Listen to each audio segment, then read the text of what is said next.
आता तुमची आवडती सुझुकी दुचाकी घरी आणणं झालं अधिक सोपं. सिंधुदुर्गचे अधिकृत विक्रेते श्री विनायक व्हील्स घेऊन आले आहेत खास ऑफरची मेजवानी. मग वाट कसली बघताय?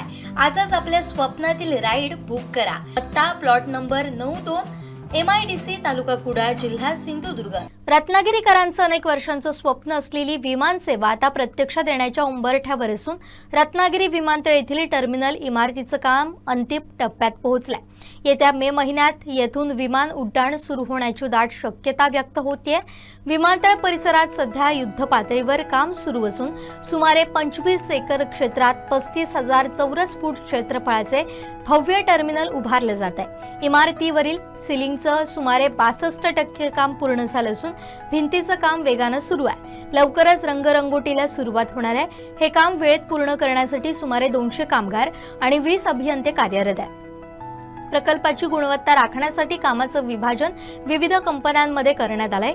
मुख्य इमारतीचं काम न्याती कंपनीकडे असून अंतर्गत रस्त्यांची जबाबदारी SS पाटील कंपनीकडे देण्यात आली आहे. सध्या रस्त्यांचं सपाटीकरण सुरू असून पुढील टप्प्यात डांबरीकरण केलं जाणार आहे.